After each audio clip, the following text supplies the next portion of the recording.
Hey Cowboys Nation, let's go for another round of news from America's team. Watch until the end so you don't miss any news and sign up to stay tuned for everything that comes out about the Cowboys.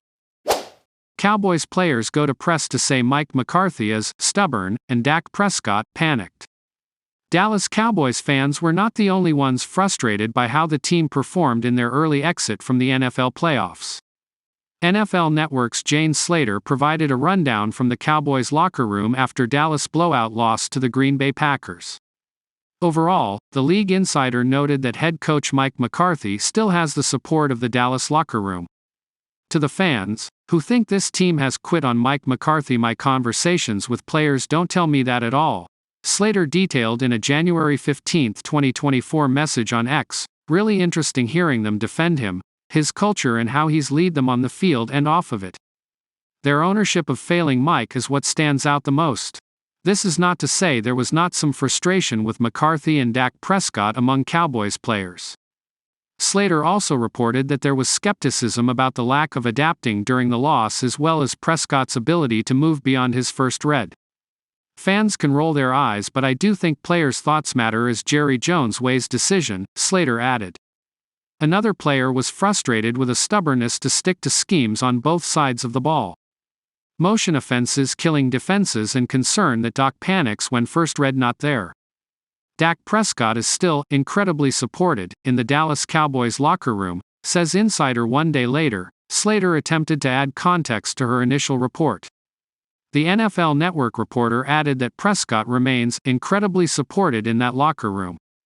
Yet, Slater's initial report indicates there is at least some level of frustration with the performances of McCarthy and Prescott in the team's final game. I shouldn't have put it in a tweet and should have given it more nuance, Slater said in a series of January 16 tweets. I'm not here to create locker room drama, and to be very clear, I did not talk to CeeDee Lamb. I was merely trying to assess thoughts on Mike given the criticism on outside and what went wrong Sunday. Doc is incredibly supported in that locker room. By his own admission, that wasn't his best game Sunday. I want people to be fair, and I apologize for not being more clear. I don't want this narrative to take on a life of its own, and it clearly has. Cowboys rumors. Dallas is treating meeting with Mike McCarthy like a job interview, another end to the season where the Cowboys have gone radio silence on McCarthy's future. Sports Illustrated's Mike Fisher reported that McCarthy will be asked to treat his meeting with owner Jerry Jones like a job interview. Indeed, McCarthy may be interviewing for his own job after just one playoff win in 4 seasons. Coach Mike McCarthy is already under contract with the Dallas Cowboys for one more season, Fisher wrote in a January 16 article titled, Mike McCarthy Meeting with Cowboys Jerry Jones, like a job interview. But he will nevertheless be figuratively presenting his resume to team owner Jerry Jones when he meets with the team owner this week in what one source tells CowboysSI.com will be like a job interview. Cowboys Advice to trade third-round bust to ease salary cap crunch. It could be a bit like rearranging the deck chairs on the Titanic, but with the Dallas Cowboys in the upcoming offseason, every little bit will help. Not only will the team have to figure out its direction after yet another colossal postseason failure, but it will likely dole out very large new contracts to the very players implicated in the failure. With that in mind, the Cowboys are being advised by the contract experts at Spotrac to save about $1 million while they can in a move that would see the Cowboys' Jalen Tolbert traded. Tolbert was the team's third-round pick in 2022, and while there were points in the season that it appeared he might be ready to step into a number 2 wide receiver's role, he never consistently gained the trust of quarterback Dak Prescott and finished the year with 22 catches on 36 targets and 268 yards. Tolbert had a Pro Football Focus grade of 56.5 this season, which was just 103rd out of 128 graded receivers. According to Spotrac, the Cowboys desperately need to clear cap space, and moving Tolbert could help. In its list of cap-clearing possibilities, the site wrote, Trade WR Jalen Tolbert, freeing up $943,000 of cap. Tolbert has shown glimpses of being able to handle a WR2 role, but the Cowboys aren't in a position to wait around. CeeDee Lamb, Dak Prescott need new contracts. A trade of Tolbert would be part of the Cowboys' attempts to corral a payroll that needs to be reined in as contract extensions for Prescott, wide receiver CeeDee Lamb and edge rusher Micah Parsons loom.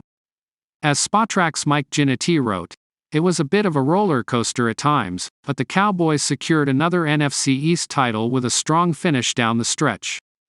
There are some holes to fill in terms of free agency and a potential cap casualty or two, but this offseason will be largely about taking care of their own, notably QB Dak Prescott, WR CeeDee Lamb, and Ed Micah Parsons. Dallas rolls into the offseason around $11 million in the hole in terms of top 51 cap space. But then things got worse once the playoffs got underway, and the roller coaster continued with a massive plummet in the loss to Green Bay. The Cowboys are in a tough position, needing to reward players who have been among the best in the league in the regular season, even after monumental playoff flops. Cowboys Jalen Tolbert part of WR shakeup? It might not be fair for Tolbert to take the fall for the Cowboys' failures, but after a rough rookie year in which he had the opportunity to show he was worthy of a third-round pick, he did not bounce back with the big season many hoped he would have. The Cowboys will keep Lamb, of course, but could be in for changes at receiver with neither Brandon Cooks nor Michael Gallup showing their top-shelf number 2 receivers. In fact, Spotrac is suggesting, too, that the Cowboys could designate Gallup for a June release. Either designate WR Michael Gallup a post-6/1 release, $9.5 million freed up after June 1, or process a full base salary conversion, freeing up $5.9 million when factoring in 2 void years, the site wrote. That, combined with moving Tolbert, will leave a hole for the Cowboys. But with the cap crunch they're facing, there might not be much choice. Cowboys 5-time Pro Bowler needs surprising surgery, report. Give credit to the Cowboys' Stephon Gilmore. He tried. Turns out, perhaps, he should not have played on Sunday in the blowout loss to the Packers that ended the Dallas Cowboys season in disastrous fashion, but he showed more guts than many of his teammates. Trouble is, now Gilmore needs surgery to repair a torn labrum in the injured shoulder that limited him in practice ahead of the postseason game. Gilmore did not want to let the injury keep him from helping the team on a Super Bowl run. Instead, the injury helped end the Cowboys' season and will need a surprising surgery that should, according to the Dallas Morning News, happen this week. It's surprising that Gilmore, who is 33 and just wrapped up his 12th NFL season, needs surgery on the shoulder, or, rather, it is surprising that he tried to play with a shoulder that was so injured. But the 5-time Pro Bowler knows he does not have many more chances at winning a Super Bowl. He won one in New England in 2018, and did not want to shortchange himself. I'm going on towards the end, Gilmore said, per the Morning News. I tried to give it all I've got. I still felt like I could play. Tried to give it a go. Got to take advantage of these opportunities. Cowboys Stephon Gilmore struggled versus Packers. The problem is that Gilmore, who was very good all season and helped the Cowboys overcome the loss of star corner Trevon Diggs to ACL surgery, struggled mightily against the Packers. The numbers at Pro Football Focus show that Jordan Love threw at the man Gilmore was covering 4 times, and completed all 4 passes. One went for a touchdown, to Dontavion Wicks. The average pass at Gilmore yielded 20.3 yards. Love had a perfect 158.3 passer rating when targeting Gilmore. They were hot and we wasn't able to stop them, especially on the defensive side. We wasn't able to get into a rhythm. I think they only punted 1 time. That's ultimately what it came down to, Gilmore said in his post-game meeting with the media. They was running the ball, they got into short yardage. They were able to pass the ball here and there and we just couldn't get into rhythm. We didn't force no turnovers and they just played well today. Future up in the air after surgery. Gilmore had high praise for Love, who has gotten better as the Packers season went on.